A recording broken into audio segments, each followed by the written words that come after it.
Hello everybody, we have another tutorial for you and we are going to be making a fairy frame mold today.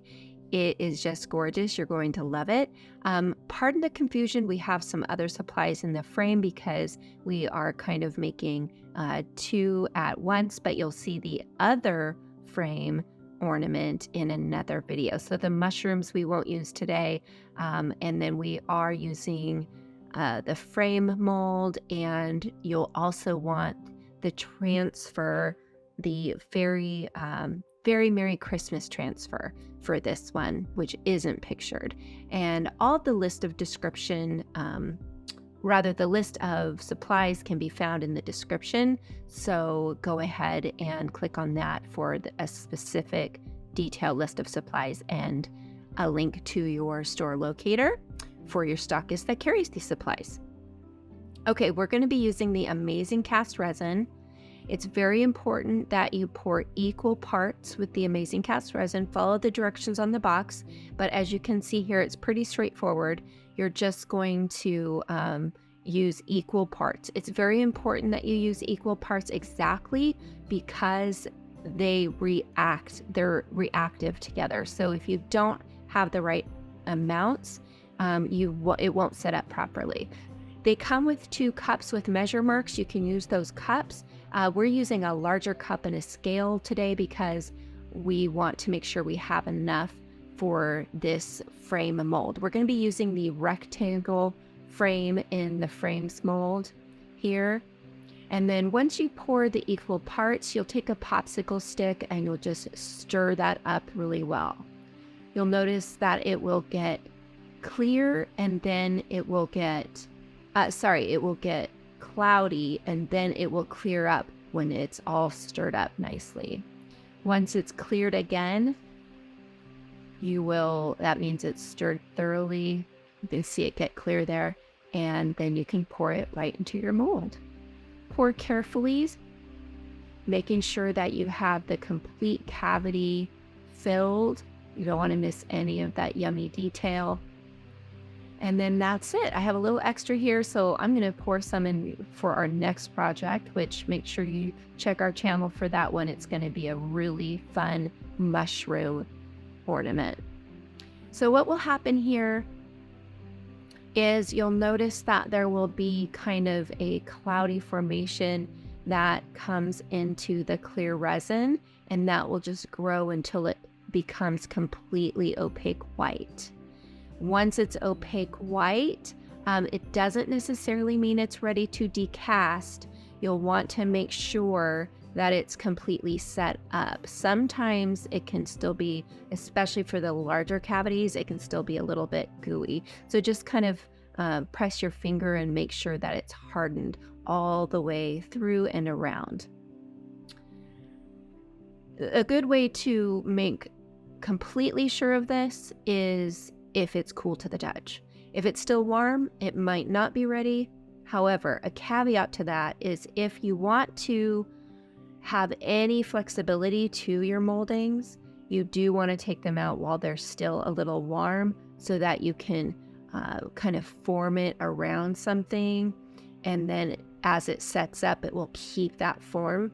But we're not going to be doing that today. So you can just make sure it's completely cool to the touch, and then it will be ready to decast.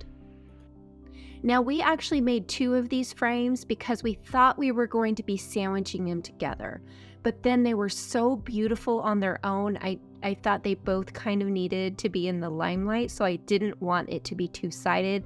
I wanted them both to be front-facing. So it's up to you how many of these that you make. Today we are making 2.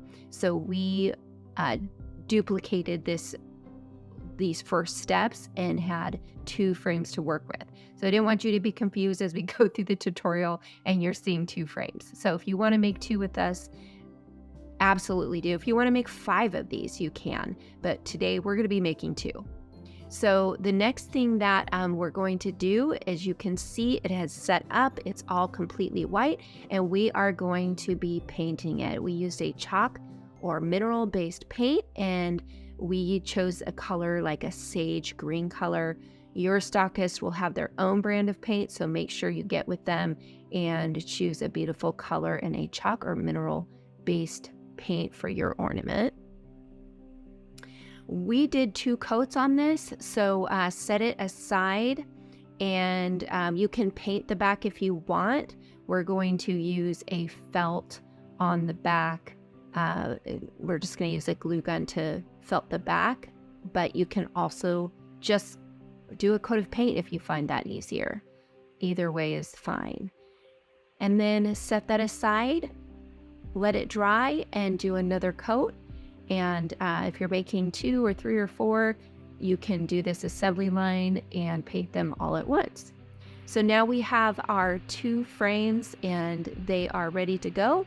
We are getting out our Fairy Mary transfer, and we're choosing which fairy that we want. And there's so many to choose from in this transfer, you guys. You're gonna love it. They are so beautiful. And I think I'm gonna choose this one because it has some beautiful red. And I chose a kind of a red ribbon that will set this off just perfect. And then this little one over here is just right too. Perfect. I love these. They're gorgeous. They look beautiful. Perfect.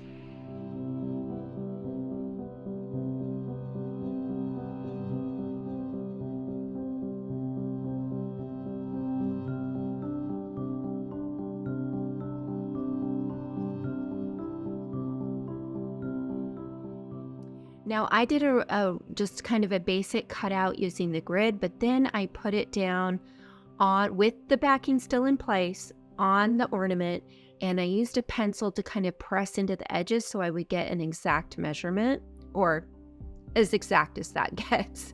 And I just cut along those indentations that the pencil made.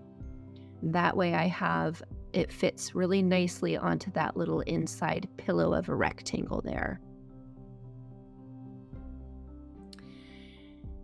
And then you just remove the transfer. Transfers are so fun and easy to use. And for projects like this, they're a dream. You lay it down, center it nicely. And then I was looking around and I could not find my transfer stick. So I just grabbed an old one that I had laying around.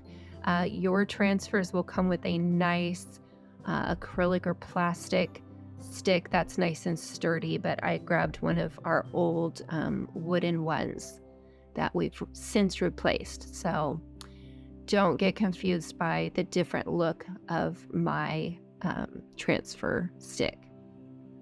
And then you just transfer it on, just kind of pressing firm, even pressure, not too hard. It doesn't take a lot. And you just transfer it on. Now, if you're working on a larger project, we recommend sealing the chalk type paint first. I didn't do that for these little ornaments. It's such a small area that it's not necessary, but for larger projects like furniture, you want to do a clear poly sealer over your chalk type paint before you put a transfer on.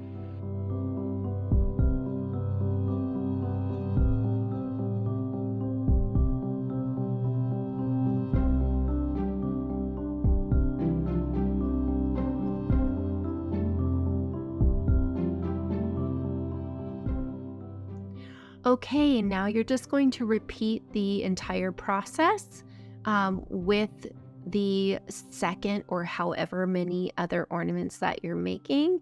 You just cut out the transfer, lay it down, use the pencil to trace, and then transfer it on.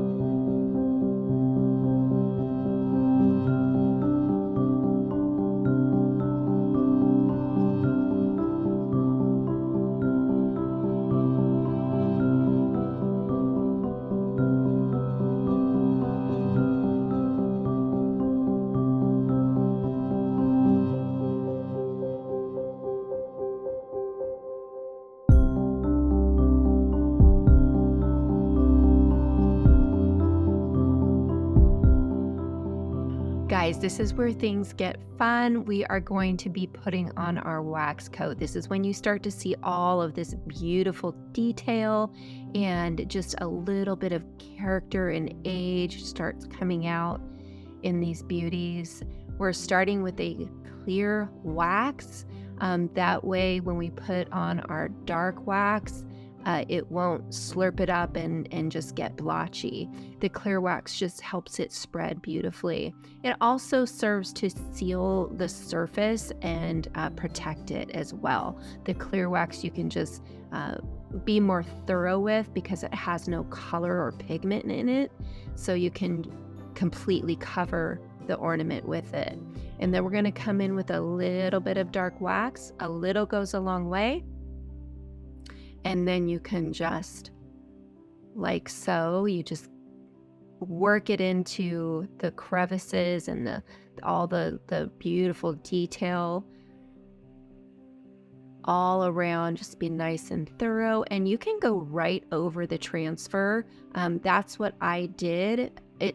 It wipes off nicely. The transfer has the kind of surface that it will keep a teeny bit of it, just enough, but a lot of it wipes off, so you can go right over it. You don't have to be careful around the transfer, and just work that into all of that beautiful detail, being nice and thorough. If you wanted to, you can use a glaze for this step. If you don't have a wax, you can make a scumble or a glaze. If you have glaze at home, there are a lot of different ways to pop the detail of the molds. And you can just search different tutorials on YouTube to see what the different options are. Wax is just kind of what we have on hand, and it's what we use a lot. Clear wax, dark wax, white wax. And your stockists will have those as well. So definitely make sure that you talk to your stockists about their options and what they have and what they recommend. And then what we're going to do after we've thoroughly waxed it is we're going to remove and buff out the wax. Okay, this is when things start to get really real. It looks like a muddy mess right now, but just wait until you see how nicely it comes off of the transfer there. It just leaves just enough. Now more of it will stay on the painted area, but even so, it just removes just the right amount, and you just kind of remove the surface, and then the dark wax stays in the depths of the detail, and that's what really pops the detail.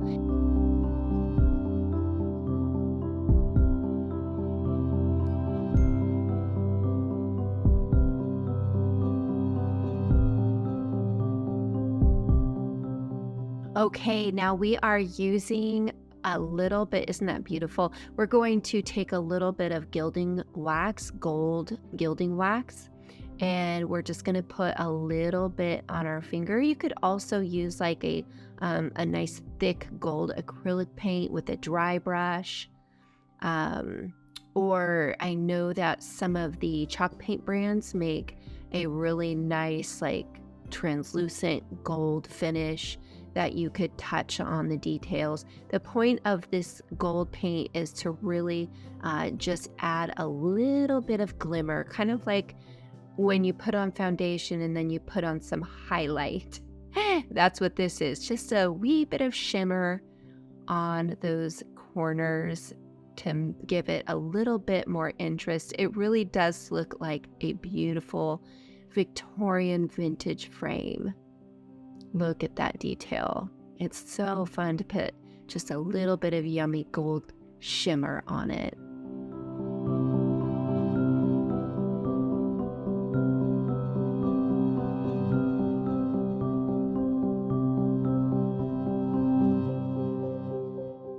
Okay, now I've done the same with my second ornament, and now I'm just going to cut some felt so that I can cover the back because I did not paint the back. But again, if you use a chalk type paint, then you can simply paint the back too, if you would prefer. I like this also though because I can hide the ribbon behind. I can kind of sandwich it behind the felt as well. So that is kind of a nice way to do it. There's different ways to put the hanger on the ornament. You could also drill a hole through the resin using a sharp instrument like a dowel. You can put a little tiny straw in there while the resin is setting up. Again, there's a lot of ways to go about this. I'm just going to hot glue some felt and put the ribbon behind it. Part of that is because I planned on making this a two-sided ornament and sandwiching the hanger in between them. But again, when I was done with them, I just felt like you wouldn't want one of the sides to be facing the tree. You would want both of these beautiful ornaments to face outside so everybody could see them. So I decided they needed to both have their moment in the sun, and I'm going to sandwich the hanger behind this felt, and then they will both be able to hang on the tree and shine.